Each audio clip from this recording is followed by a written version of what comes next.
ताबड़तोड़ एक्शन, दिल्ली में होने जा रहा कुछ नया।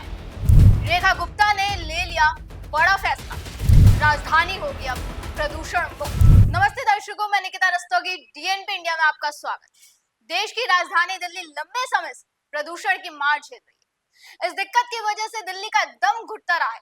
ये एक ऐसी समस्या है जिसे निजात पाने के लिए सरकार की तरफ से कई बड़े कदम उठाए गए, चाहे वो पराली जलाने को लेकर सख्त कदम उठाना हो या दिल्ली में ग्रेडेड रिस्पांस एक्शन प्लान यानी ग्रैब लागू करना। वही दिल्ली चुनाव के दौरान बीजेपी की तरफ से भी ये घोषणा कर दी गई थी कि दिल्ली में बढ़ते प्रदूषण के खिलाफ सख्त कदम उठाए जाएंगे।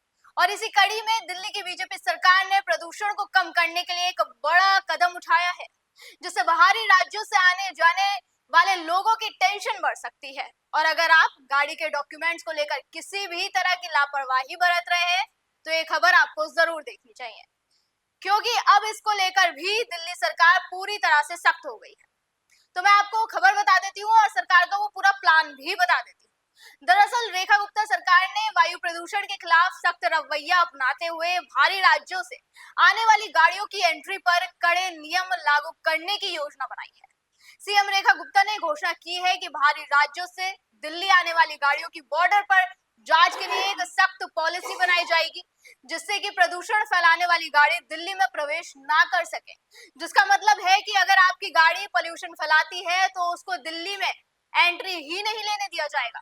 तो ऐसे में आपको सावधान रहने की जरूरत है।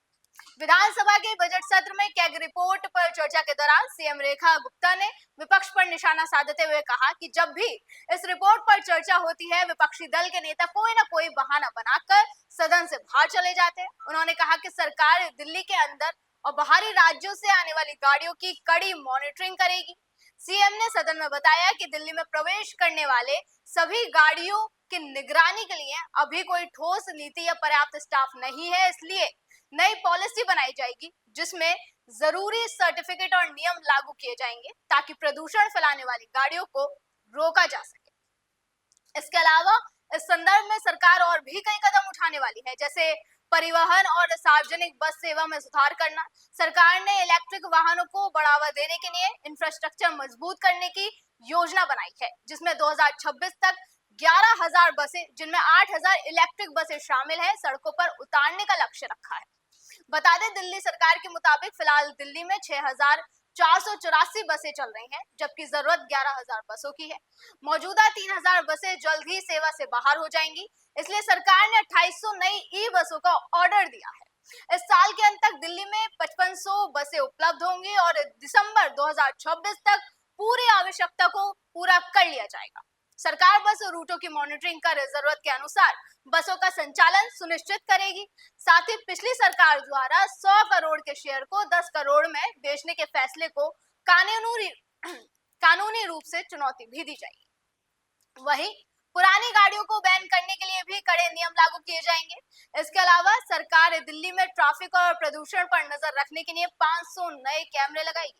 ये कैमरे पीपीपी मॉडल पर स्थापित किए जाएंगे। भविष्य में आईएसबीटी बस डिपो को शहर से बाहर ट्रांसफर करने की योजना भी बनाई जा रही है, ताकि ट्रैफिक जाम की समस्या से निजात मिले। इसके अलावा धूल नियंत्रण के लिए 200 से अधिक एंटी स्मोक गन और वाटर स्प्रिंकलिंग मशीनों का इस्तेमाल किया जा रहा है। खासकर हॉटस्पॉट इलाकों में औद्योगिक प्रदूषण पर नजर रखने के लिए टीमें गठित की गई हैं, जो ये सुनिश्चित करती हैं कि उद्योग केवल स्वीकृत ईंधन का उपयोग करे।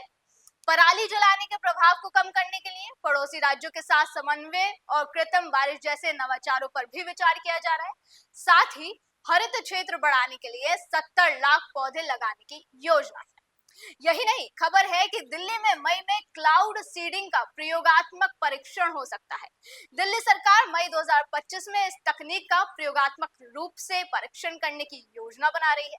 इसके लिए नागरिक उड्डयन महानिदेशालय, रक्षा मंत्रालय और पर्यावरण मंत्रालय जैसे एजेंसियों से आवश्यक अनुमतियों पर चर्चा की गई है।